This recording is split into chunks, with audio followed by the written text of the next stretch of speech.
여러분 안녕하세요. 제가 얼마 전에 프로를 하나 봤는데 도시의 광부들이라는 프로였어요. 와, 그때는 그게 무슨 말인가, 도시의 광부들이라 정말 도심 안에서 금을 만들어내더라고요. 연금술사처럼 말이죠. 그래서 우리도 도시의 광부가 될 수 있는 지역을 또 알아보면서 한번 시작해 보겠습니다. 종로와 중구 일대가 우리 또 서울의 중심축 500년 역사를 자랑하는 곳이 아닐까 싶습니다. 그만큼 가장 오래된 지역이라는 뜻이고요. 가장 시급하게 개발을 해야 되는 곳이기도 합니다. 낡아서 오래된 건축물이든 낡아서 오래된 곳으로 말하자면 종로와 중구 일대가 아닐까 싶습니다. 이곳이 50년 역사를 넘기면서 모두 다 낙후되었고 드디어 개발을 해야 되는 상황입니다. 하지만 중요한 관건은 이런 곳들은 대부분 주거 전용지가 아니라 상업이나 산업 전용지였기 때문에 농정률이라는 부분에 민감할 수밖에 없습니다. 보상 문제도 있을 수 있고 생업이 관계된 부분들이 많기 때문에 개발이 더더욱 어렵고 난항일 수 있는 곳인데, 어떻게 풀어가면서 대부분의 일대가 개발이 되고 있는지 살펴볼 텐데, 이런 것들이 또 하나의 알짜이기 때문에. 왜? 맨날 추가 분담금 저한테 물어보시더라고요. 추가 분담금 사업성 조업은 안 나와요. 그럼 제가 오늘 알려드릴게요. 추가 분담금 안 나오는 거. 자, 잘 들어보세요. 네, 황학동이라는 지역을 한번 살짝 살펴볼 텐데요. 황학동은요, 옛날 논밭이었대요. 그래서 그곳에 황학이 많이 논일고 해서 황학동이다라고 또 이렇게 지명이 붙었다고 합니다. 그리고 지역적인 특성, 현재로서는 너무나 잘 아시겠지만 벼룩시장이라든가 아니면 주방 가구, 주방 거리 요런 쪽으로, 그리고 그 한 가운데는 또 중앙시장이 있죠. 그렇게 볼거리가 아름답지는 않은 지역 중에 하나이기도 하죠. 현대와 전통이 공존을 하기 때문에 또 어떻게 보면 재미지다라고도 할 수 있는 곳이기도 해요. 네, 그런 곳들이 바로 황학동입니다. 위치 한번 잠깐 살펴보겠습니다. 위치를 지금 보시면은요, 제가 말씀드릴 수 있는 거는 벌써부터 황학동의 입지가 어떠냐라고 했을 때 그냥 덩그러니 여기야, 여기가 어딘데 아시는 분은 아실 거예요.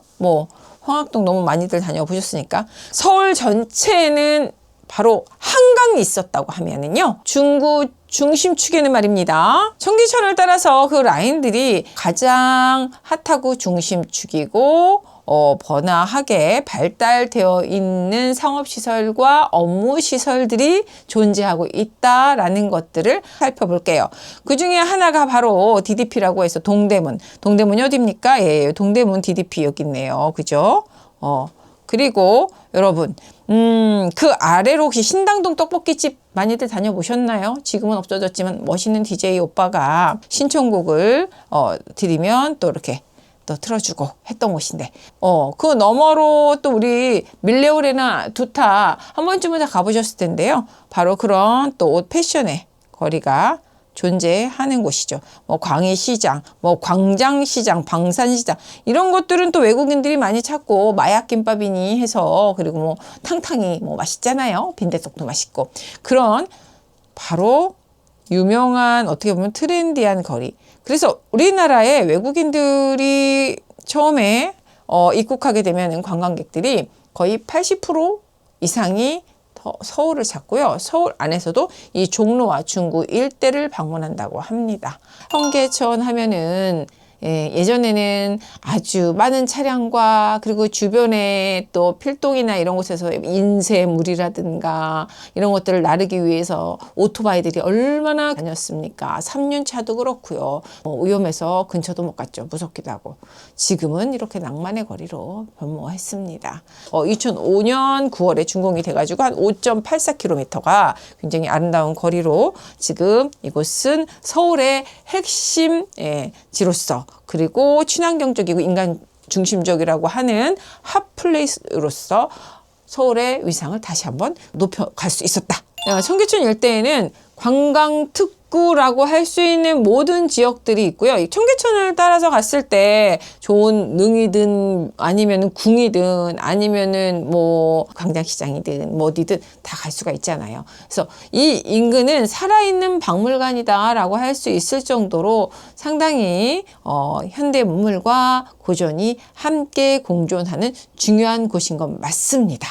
맞습니다. 그렇기 때문에 이곳이 서울의 얼굴이라는 뜻이고요. 그리고 많은 해외 관광객들, 우리나라에 뭐 지방에 있는 분들 서울 구경할 때 광화문 일대부터 해서 청계천 따라서 이 코스 꼭 가잖아요. 그만큼 서울의 얼굴이에요. 서울의 얼굴은 곳이 그냥 대충대충 여기 집 한 채 짓고 저기 뭐 단지 5,000세대, 여기 3,000세대 이런 거는 안 되죠. 이렇게 서울의 얼굴인 곳의 한 중심점에서 거대 프로젝트로 개발하는 거하고는 사실은 비교가 안 되죠. 비교 불가죠.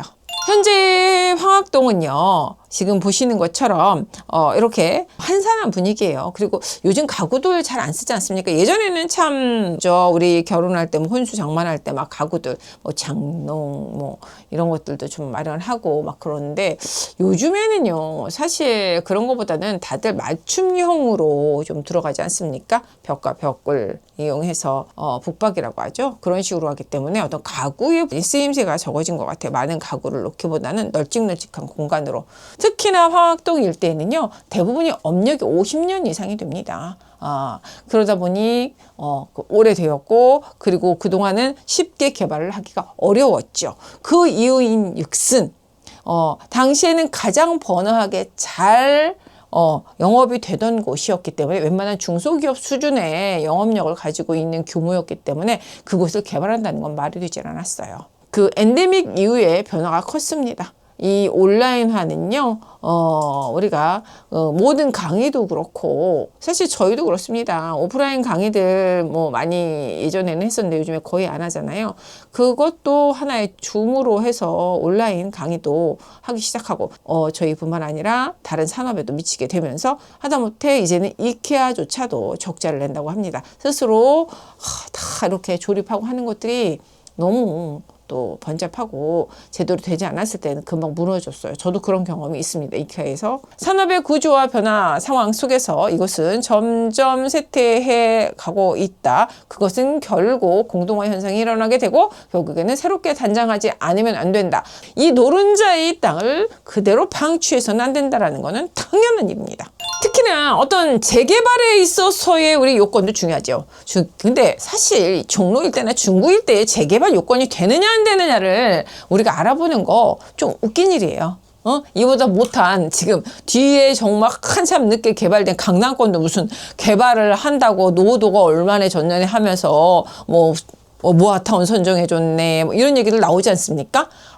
그런데 이 일대는 어떻겠습니까? 노후도도 마찬가지고요. 뭐 그 기준을 사실 이 일대는 따질 게 없어요. 그런 노후도의 물리적인 여건을 따질 것이 아니라 이곳에서 지금까지 업력을 영위하던 그런 지역들을 상업시설들이고 대형 건물들이 있기 때문에 용적률, 사업성으로 어떻게 이 주민들을 설득하고 개발할 수 있느냐 부분이 더 크다라는 것들을 알 수 있습니다.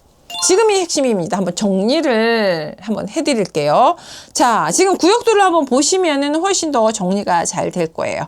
왜 이제 황학동만 남아 있는지, 왜 황학동이 끼어 있고 황학동이 개발이 되지 않으면 안 되는지에 대해서 말씀드릴게요. 말씀드린 것처럼 황학동 일대에 이미 완성이 된 게 무엇이 있죠? 왕십리 뉴타운입니다. 그 유명한 왕십리 뉴타운, 트리플 역세권 중심으로 해서 우리가 뉴타운의 1호라고 할 수 있는 선도 시범 사업지였던 곳.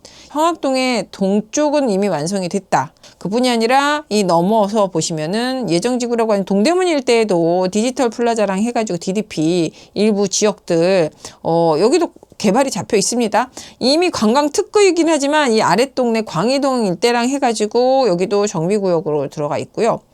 창신동 일대도 도시정비용 재개발로 해가지고 이렇게 다 잡혀 있습니다. 자, 안 잡혀 있는 곳이 없어요. 자, 용산 뭐 안 잡혀 있는 곳이 없다?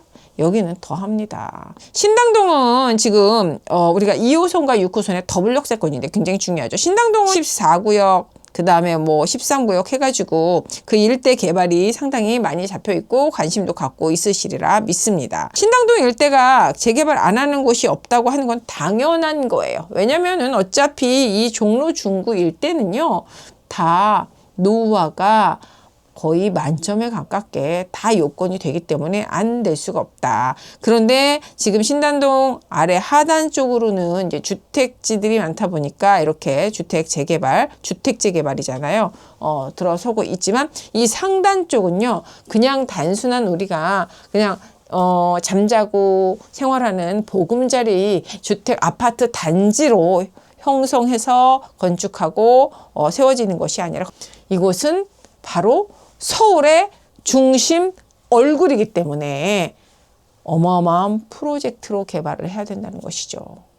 그리고 왕십리 뉴타운은 이미 완성이 되었다라는 거. 그 다음에 뭐 유명한 동대문 시장 쪽이야 말해 뭐합니까? 현재도 뭐 관광 특구이기도 하고요, 핫플이기도 하고 일부 개발이 들어갔다고는 하지만 그걸 제치고라도 그렇다면 그 너머를 한번 볼까요? 자, 우리가 특히 이 세운지구라고 해가지고 요 아래 동네들 보겠습니다. 이 아래처럼 세운 재정비 촉진지구 해가지고 기부 체납으로 녹지 형성을 했을 때를 조건으로 해서 쭉 녹지를 따라서 1550%까지 개발이 들어간다라는 거. 그리고 지금 왕십리 뉴타운은 주거지역이었기 때문에 사실은 그렇게 뭐 많이 들어가지는 않았지만 그냥 300%짜리죠. 하지만 위에 관수동도 있습니다. 이게 뭐 오장동 일대도 유명하죠. 그 함흥냉면도 있고 뭐 한데 이런 지역도 지금 재개발이 뭐 다 잡혀 있지 않을 수가 없습니다만 그래도 지금 빠르게 진행되고 유명세를 타고 있는 곳들을 봤을 때에는 지금 뭐 세운이 제일 유명하니까 제가 많이 말씀을 드리는 겁니다. 청계천 일대 제가 말씀드리지만 재개발 과연 어떻게 될 것인가 라는 부분 항상 말씀드리죠. 바로 용적률 싸움이다. 그렇다면 그 일대는 과연 얼마나 갈 것이냐. 세운이 벌써 1000에서 1500%까지 이미 받아서 진행을 하고 있다라는 거. 1950년에 6.25 이후에 어떻게 보면 종로일 때는 다시 창건이 됐다고 볼 수 있겠죠. 현대화가 됐다고 할 수가 있겠습니다. 그로부터 한 18년 정도 됐으니 어떻게 보면 가장 번창한 부촌이 되어서 이렇게 멋지게 첨단의 지역이 되지 않았을까 싶습니다. 그때 말하는 IT 산업이 바로 지금 말하고 있는 어떤 조명, 전기 막 이런 공구들이 그것들이 다 산업 개발을 할 때 기본 자재들 아닙니까? 그런 것들이 모두 다 그 거리에 세운상가 하시면 여러분 안 가보신 분 없죠? 전자제품 우리 또 구매하러 가지 않았습니까? 뭐 이런 식으로 하나의 최첨단 중심 산업지였고 상업지였습니다. 지금으로 말하면은 판교 같은 거죠. 이곳이 바로 그곳이에요. 세운 일대도 마찬가지이고요. 세운이라는 말은 말 그대로 많은 야심을 갖고 또 그 지역을 개발했기 때문에 이름 또한 아주 창궐합니다. 세계의 운이 다 이곳으로 모여라 할 정도로 그만큼 야심을 가지고 종로 일대와 중구 일대를 우리나라에서는 가장 중심지로 개발을 했었던 곳이라는 걸 잊지 마십시오. 그런 곳이 갑자기 어디로 사라지진 않습니다. 부동산은 항상 뭐라고 말씀드렸습니까? 첫 번째도 두 번째도 세 번째도 영순위로 입지라고 말씀을 드렸잖아요. 그 많은 무고한 500년 역사의 영순위의 입지가 어디를 가겠습니까? 그대로 있습니다. 다만 껍데기가 잠시 낡았을 뿐이지만 그것들이 지금 이렇게 개조가 되고 있다고 하는 것은 다시 그 영광을 찾을 때가 되었다라고 보이는 겁니다. 뭐 여러분 잘 아시겠지만 청계천 일대에선 제일 유명한 세운지구지요. 세운지구 많이 들어보셨겠지만 그냥 간략하게 살펴볼게요. 그 말도 탈도 많았던 것이 세운4구역 혹시 여러분 알고 계시죠? 이곳의 높이 때문에 많이 고민을 하죠. 그래서 종묘에서 남산을 바라보는데 이 세운 4구역이 높아지면 다 가린다. 그래서 경관을 망친다. 이런 걸로 서울시와 또 많이 트러블이 있고 지금도 진행 중이고 소송 중이다라고 할 수 있고요. 그리고 그 사이에 이렇게 청계천이 흐르고요. 청계천에 넘어서 이제 살짝 중구로 넘어가고 이게 종로 일대다 이렇게 보면 될 것 같아요. 때가 대거 개발 1구역, 뭐 2구역 해서 6구역까지 가잖아요. 그래서 일부는 지금 힐스테이트 이미 올라서 완성된 것을 좀 볼 수가 있었습니다. 이게 이제 3구역인데 3구역 일대가 좀 개발이 되어 있더라고요. 일부가 3-1, 3-2, 3-5 해가지고 요 앞쪽으로 이렇게 들어섰기는 했거든요. 세운 재정비 촉진지구 3구역의 힐스테이트 세운 센트럴이 지금 23년 2월에 준공이 되었는데요. 살짝 살펴보면요. 용적률을 거의 1000%에 가깝게 받았습니다. 그래서 896%까지 받았고요. 이 지역 종로 일대는 정말 주거가 부족한 곳 중에 하나입니다. 개발이 쉽지가 않기 때문이겠죠. 워낙 많은 상업지와 산업지가 발달되어 있는 거라 재개발이 쉽지도 않았기 때문에 주거가 들어오기도 어렵다고 봅니다. 그렇다면 도리어 이런 지역들은 주상복합으로 해서 주거난 해소를 할 수도 있지 않을까라는 생각이 듭니다. 이곳에서 종로나 중구 일대는요, 말 그대로 서울의 정말 중심지 중간이기 때문에 주거시설을 직주근접으로 넣기에도 상당히 좋은 알짜 입지입니다. 저는 좀 안타까운 생각이 드는 게 세운 힐스테이트 같은 경우에도 보면은 총 1022세대라고 하는데요. 두 단지가 그때 1000세대인데 지금 아파트 429세대, 도시형 생활주택이라는 게요, 한계가 있어요. 85제곱미터 이하로 소형으로 지어야 되는 상황이고 고급형은 어렵다는 얘기이기 때문에 그 지역에 있어서 이 아까운 중앙 입지에 좀 주거에 있어서는 조금 아쉬움이 있다라는 생각이 듭니다. 이것도 한번 개선해 볼 필요가 있다는 생각이 들고요. 주거, 양질의 주거 공급에 있어서도 좀 활용할 수 있는 부분이 바로 이 종로와 중구 일대라고 보여집니다. 이 많은 개발들이 있지 않습니까? 지금 청계천 일대 세운 지구 한창 개발 공사를 하고 있는 모습 좀 살펴봤는데요. 뭐 6구역도 그렇고 4구역도 그렇고 공사가 한참 진행 중입니다. 지금 세운 프로조 헤리시티가 분양 중이고 그다음에 을지의 트윈타워라고 해가지고요. 쌍둥이 타워가 또 매각 절차를 밟고 있기도 합니다. 그래서 지금 진행 중이다. 이 말씀을 드리는 거예요. 그것은 지금 진행 중이다. 그리고 1000%에서 지금 6구역 같은 경우에는 1500%까지 받아서 진행 중이다라는 말씀 드리는 거고, 제가 조금 더 생각하는 건 주상복합으로 주거시설에 대한 걸 좀 고급형으로 해서 좀 타원 형식으로 잘 조화롭게 녹지도 좀 풍부하게 그리고 창의 혁신 디자인의 예쁜 건물들로 좀 지었으면 좋겠다. 지금 가보면 조금 건물들이 건축물들이 그렇게 예쁜 건 아니에요. 그냥 잔뜩 용적률과 이런 사업성을 높이기 위해서 조금 둔탁하고 조금 못생겼더라고요. 그 부분이 조금 아쉬웠습니다. 그리고 청계천 일대는 우리가 세운도 봤지만 왕십리 뉴타운을 빼놓을 수가 없죠. 왕십리 뉴타운 같은 경우에는 종로, 중구라고 하기보다는요, 성동구 일대라고 하는데요. 이 중구가 참 재미있습니다. 청계천을 중심으로 해서 종로와 그리고 일부 이렇게 성동구 그리고 중구 일대를 이렇게 같이 감싸고 아우르기 때문에 바로 왕십리 뉴타운이 완성이 되어서 주거지로서 이렇게 깨끗하게 잘 정리가 되어 있습니다. 혹시 오래전에 왕십리 뉴타운을 가보신 적이 있나요? 왕십리 뉴타운 사실 그렇게 접근하기 쉬운 곳은 아니었던 것 같습니다. 하지만 지금은 아니죠. 사대문 안에 제대로 된 어엿한 아파트 단지 있습니까? 없잖아요. 그렇게 생각하면 지금 부럽죠. 부러워요. 너무 부러운 곳입니다. 너무 정리가 잘 돼 있고요. 청계천이 내 집 앞에 그 아름다운 수변이 말이죠. 내 집 앞 수변 공원으로 자리를 잡고 있고 내부도 굉장히 쾌적했었다는 것을 보면 지금은 반대로 참 부러운 곳이 됐다라는 생각이 듭니다. 그래서 지금 현재 보면 한 84 정도 되는 국민평형이죠. 국민평형이 17억에서 한 18억 5천 정도 선이다라고 실거래가가, 그런데 지금 20억 원 선 정도는 되는 것 같습니다. 같습니다. 이 왕십리 뉴타운이 지금 텐지힐이라든가 센트라스 해서 쭉 따라서 요 중구를 따라서 있는 성동구 일대 요 부분만 봤을 때 1구역부터 3구역까지 총 다 했을 때는요 거의 5,000세대에 가깝습니다. 굉장히 어떻게 보면은 종로 일대 업무지구에 종사하시는 분들한테는 굉장히 거주하고 싶은 곳 중에 하나일 것 같아요. 왜냐면 이렇게 잘 형성이 되어 있는 대단지 아파트 단지가 이렇다 할 만한 곳이 없습니다. 또 하나 제가 아쉬운 것은 말씀을 드린다고 하면은 또 이렇게 평지에 잘 조성이 되어 있는 곳들이 별로 없어요. 근데 왕십리 뉴타운 가면은 정말 잘 평지에 조성이 되어 있어서 산책하는 것도 너무 좋고요. 또 다른 모습입니다. 우리가 마포도 좋아하잖아요. 마용성이라고 하면서 마포, 성동구 좋아하긴 하지만 또 다른 마포의 그 언덕이나 둔덕이 조금 저는 불편한데 이 뉴타운, 왕십리 뉴타운 보면 너무 좋아요. 그래서 지금 왕십리 뉴타운이 이렇게 또 5,000세대 이상이 완성이 되어 있다라는 것이죠. 뉴타운의 예전 모습을 보면 과연 재개발이 될까라는 생각이 좀 의구심이 든다는 얘기들을 많이 하세요. 왜냐면 그것도 주거 전용지라기보다는요 오래된 금속 공장들이 많았습니다. 공장들이 많거나 한 곳들은 사실은 생업에 관계된 것들이기 때문에, 그리고 금속은 굉장히 또 어떻게 보면은 작은 가벼운 물품이 아니잖아요.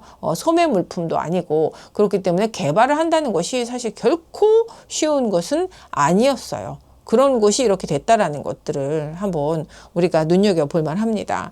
이 뭐 노후 저층 주거지인 거는 당연히 뭐 당연했었고, 예전 그 일대 종로 일대가 뭐 다 마찬가지입니다만, 특히나 이제 곱창집도 꽤 많았었던 것 같고요. 제가 살짝 예전에 그 곳을 갔을 때 보면은 상가 건물 같은 것들이 꽤 많았어요. 근생 건물이라고 하죠. 뭐 단독이라든가 다세대 건물보다는 그 근생 상가 건물 같은 것들이 꽤 있었습니다. 그만큼 뭐 공장들이나 공장 가공 공장들이 많으니까 거기서 뭐 식사나 회식도 하다 보니까 그런 상권도 발달했고, 그래서 그런 상가가 딸린 상가 근생 건물도 많았기 때문에 지금 제 상식으로 봤을 때는 재개발이 될 것 같지 않은 지역이었다는 것이죠. 그런데 이렇게 되었습니다. 완성이 돼서 이렇게 아름다운 또 쾌적한 뉴타운이 되었다라는 것이죠. 그런데 중요한 거는요, 그 왕십리 뉴타운이 개발이 될 때 그때도 사실은 선도 사업지로 해서 거의 1호로 해서 먼저 개발을 이명박 시절에 했습니다. 왜냐하면은 입지적으로 봤을 때 그 타운이 형성되고 많은 그 이 거주민들이 거주를 했을 때 교통 여건이 좋았어요. 첫 번째로는 왕십리역이라고 하는 교통 여건이 너무 좋았죠. 왕십리역은 2호선 가장 중요하죠. 강남부터 해서 종로, 순환선으로 중요한 로얄 노선이 있었고요. 그 다음에 5호선이 있고, 그 다음에 수인분당선 중요하잖아요. 또 우리 강남 가고 하는 것들. 그 다음에 경의중앙선. 이렇게 쿼터 역세권을 이루고 있는 주요 또 교통 요지였기 때문에 주거 시설들이 들어갔을 때 그곳은 사통팔달 어디든 잘 갈 수 있는 중요한 주거 입지였던 건 맞습니다. 난계로 그 건너편에 마주하고 있는 황학동 일대, 신당역 북부 황학 일대는 똑같은 입지입니다. 요지라는 얘기죠. 그러니 개발을 했을 때 그 시너지 효과, 여러 가지 효용성에 있어서 상당히 우리나라 주택 공급의 주요 지역이 될 수가 있고요. 그리고 이곳은 고급형으로 들어가야 합니다. 그 이유를 제가 말씀드렸죠. 왜 고급형으로 들어가야 하는지. 왜냐? 종로와 중구 일대는 청계천로를 따라서 서울의 얼굴인 이 지역을 대충 지어서는 안 되겠죠. 중구 쪽에서는 이곳을 가장 골칫거리로 생각을 하고 있습니다. 마지막으로 깨끗하게 깔끔하게 정리할 수 있는 숙제가 풀리는 것이다 라고 본 것 같습니다. 그래서 빨리 숙제 해결하려고 굉장히 열심히 적극적으로 하고 있는 것 같은데요.